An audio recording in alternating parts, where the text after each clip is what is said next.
বন্ধুরা, আজকে একটা নতুন গল্প নিয়ে আসলাম তোমাদের মাঝে। এটা সত্য এবং বাস্তব জীবনের ঘটনা। শেষ পর্যন্ত শোনার অনুরোধ রইল। শুনলে তোমার মধু চলে আসবে। দেরি না করে চলো শুরু করা যাক। আমি বললাম, ভাই, আমি যা করছি তুই আমাকে তা করতে।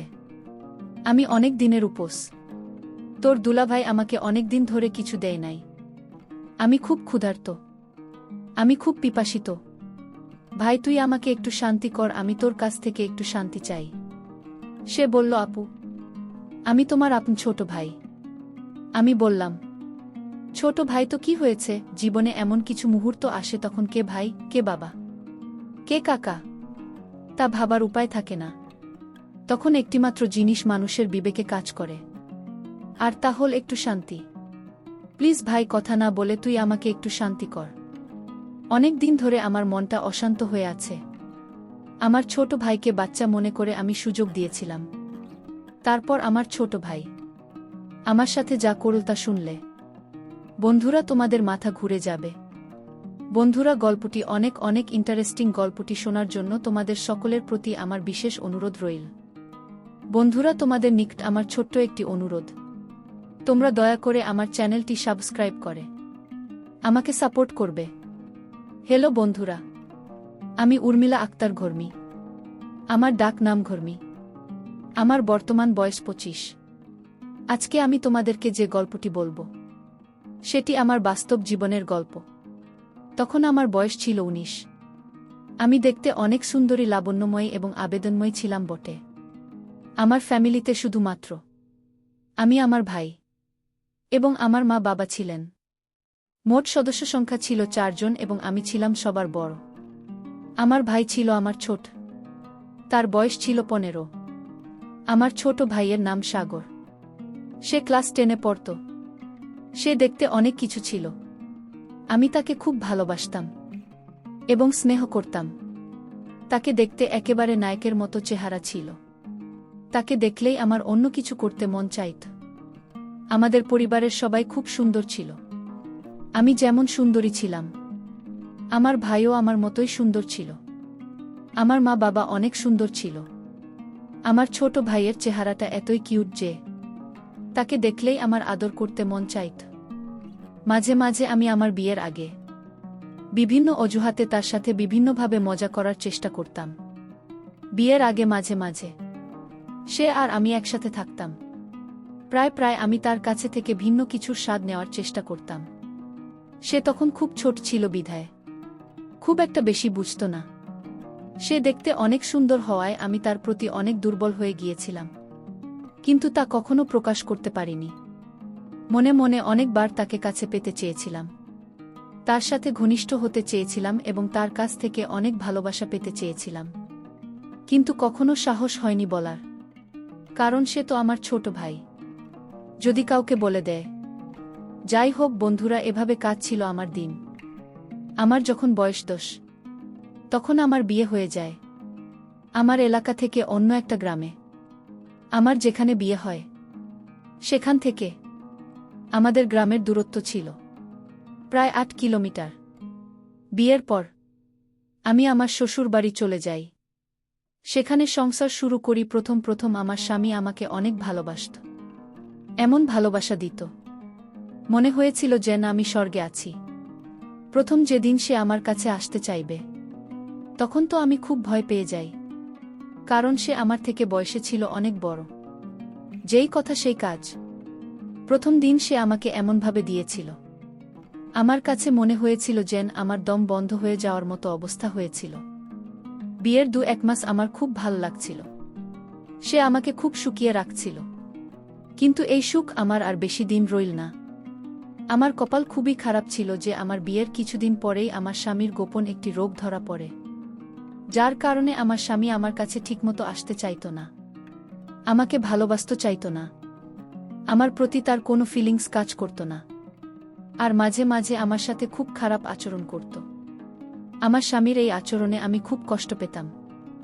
আমি জানি না সে কেন আমার সাথে এরকম আচরণ করত। তার আচরণে আমি অনেক পরিবর্তন লক্ষ্য করি। আস্তে আস্তে তার সাথে আমার দূরত্ব বাড়তে থাকে।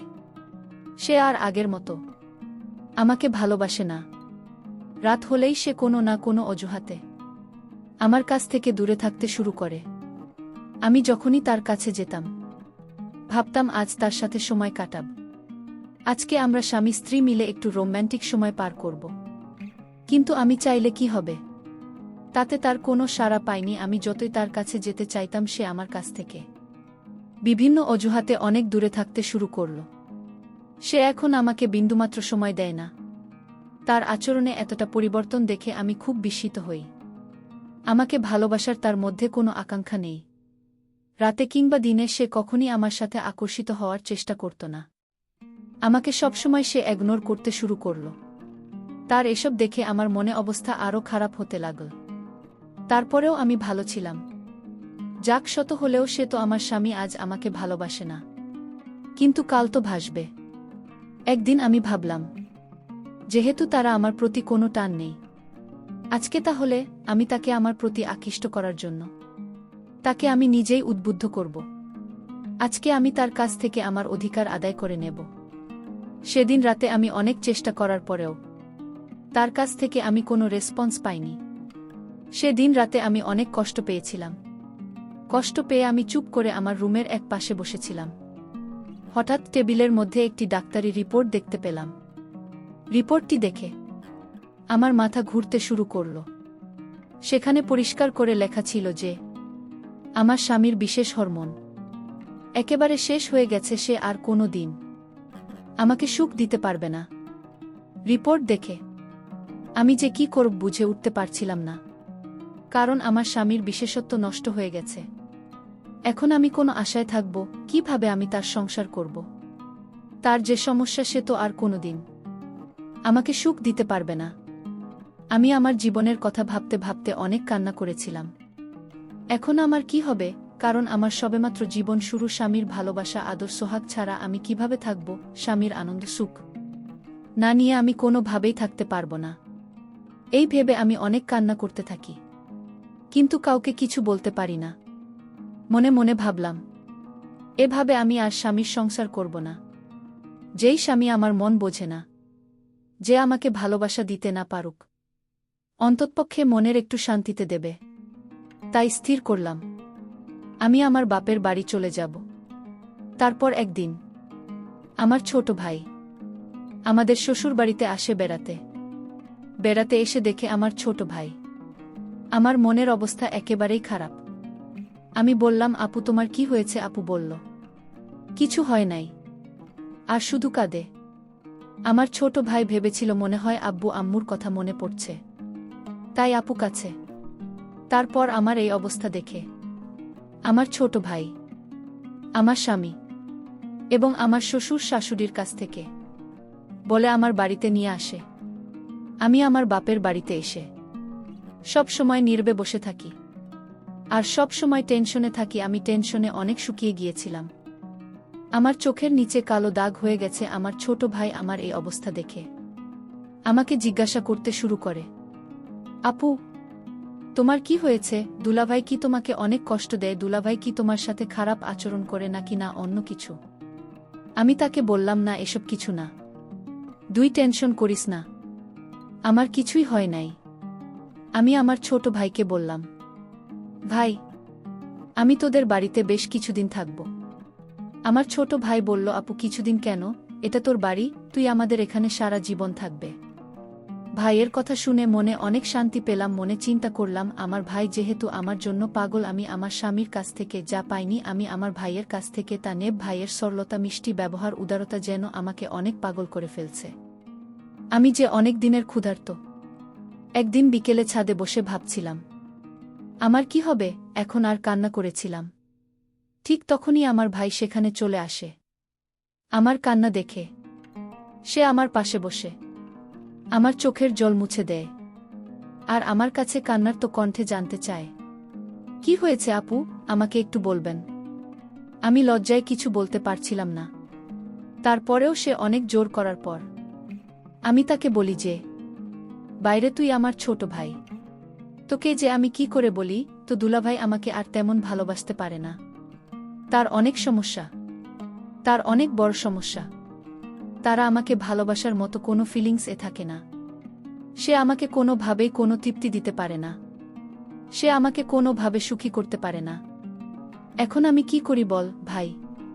এই দুঃখ কি কারো কাছে বলা যায়? আমার মুখ থেকে এরকম ধরনের কথা শুনে আমার ভাই প্রথমে একটু চুপ হয়ে যায়। আমার ছোট ভাই যদিও বয়সে আমার থেকে ছোট, তার বয়স প্রায় 16-17 কাছাকাছি। সে সব বোঝে। সে কিছুক্ষণ চুপ করে থাকার পর বলল, আপু, দুলাভাইকে ডাক্তার দেখাও। আমি বললাম, অনেক ডাক্তার কবিরাজ সব দেখিয়েছে, কিন্তু কোনো কাজ হয় নাই। বিয়ের আগেও নাকি তার এরকম সমস্যা ছিল। তারপর অনেক ডাক্তার দেখিয়ে সে কোনোরকম ভালো হয়েছিল, কিন্তু ডাক্তার বলে দিয়েছিল যে আপনার যদি পরবর্তীতে এই রকম সমস্যা হয় তাহলে আর ভাল হওয়ার সম্ভাবনা নেই। আমি আমার ছোট ভাইকে বললাম, বাইরে সে আর কোনোদিনও আমাকে সে সুখ দিতে পারবে না। আমার কথা শুনে তারও মন খারাপ হয়ে গেল। আমি মনে মনে ভাবছিলাম, এই সুখ এবং ভালোবাসা যদি আমি আমার ভাইয়ের কাছ থেকে পাই তাহলে অনেক ভালো হবে। তাই আমি একটি পরিকল্পনা করে কান্না করতে করতে আমি তাকে ধরার চেষ্টা করলাম। সে একটু লজ্জা পেল, কিন্তু কিছু বলল না। সে আমাকে বলল, দেখো আপু, তুমি এত টেনশন করো না, দেখি কি করা যায়। তার এই কথা শুনে আমি বললাম, কি আর দেখবে তুমি, আমার সুখ কি তুই এনে দিতে পারবে? আমি এভাবে থাকতে পারবো না। স্বামীর ভালোবাসাটা আমার খুব জরুরি। ভাই, তুমি এসব বুঝবে না। এভাবে থাকতে আমার অনেক কষ্ট হয়। সে আর কিছু না বলে আমাকে নিয়ে নিচে চলে আসে নাস্তা করার জন্য। আমরা নাস্তা করলাম এবং অনেক গল্প করলাম। আমি মনে মনে ভাবছিলাম, আমার ভাই হয়তো আমাকে নিয়ে কিছু ভাবতে শুরু করেছে। তাই আমি অনেক আনন্দ পেলাম। এরপর থেকে আমি আমার ভাইয়ের কাছাকাছি থাকতে শুরু করলাম। রাত হলে সে আমাকে সান্ত্বনা দেওয়ার জন্য সে আমার কাছে থাকত। আমি তো আমার ভাইকে ছোট বাচ্চা মনে করতাম, আর সেও আমার কাছাকাছি থাকতে পছন্দ করত। প্রতিদিন রাতে আমি আর আমার ছোট ভাই একসাথে ঘুমাই, কিন্তু আমার তো রাতে ঘুম আসতো না। শুধু চোখে মনে অন্য কিছুর বাসনা। চোখের আমার পাশে আমার আপন ছোট ভাই শুয়ে রয়েছে। মাঝে মাঝে তার প্রতি লোভ চলে যায় ভাইয়ের, তবে যৌবন প্রতি আমার লোভ চলে যায়। মনে হচ্ছে যেন আমি মোমো আর সে আগুন। তার পাশে শুতে আমি যেন গলে যাচ্ছি এবং তাকে বারবার ছোঁয়ার চেষ্টা করছি। বাট মনের মধ্যে কিছুটা ভয় করছিল। কিছুক্ষণ পর আমি অনুভব করলাম আমার ছোট ভাই ঘুমিয়ে পড়ল, কিন্তু আমার তো ঘুম নাই। যখন অনুভব করলাম সে ঘুমিয়ে পড়েছে, তখন আমি তাকে নিয়ে এক অন্যরকম অনুভূতি নেওয়ার চেষ্টা করলাম। আমি যখন তাকে নিয়ে অন্যরকম কিছু করছিলাম তখন আমি লক্ষ্য করলাম সে ঘুম থেকে উঠে গেছে। সে ঘুম থেকে উঠে বলল, আপু, তুমি আমার সাথে কি করছো? আমি বললাম, ভাই, আমি যা করছি তুই আমাকে তা করতে। আমি অনেক দিনের উপোস। তোর দুলাভাই আমাকে অনেক দিন ধরে কিছু দেয় নাই।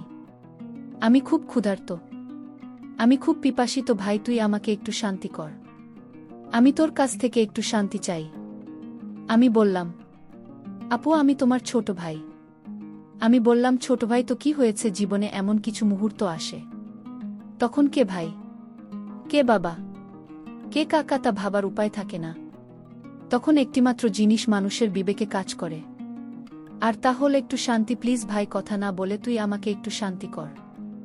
আমার ছোট ভাইকে আমি বাচ্চা মনে করে তার সাথে আমি একটু রোমান্টিক করতে গিয়েছিলাম। সে যখন প্রথম আমাদের ওখানে আক্রমণ করেছিল তখন আমার কাছে মনে হয়েছিল আমার দম বন্ধ হয়ে যাচ্ছিল। আমার মনে হয়েছিল একটি প্রলঙ্কারী ঘূর্ণিঝড় বয়ে গিয়েছিল। আমার সব কিছু দুমড়ে মুচড়ে ফেলেছিল। সেদিন সে আমাকে অনেক সুখ দিয়েছিল বন্ধুরা।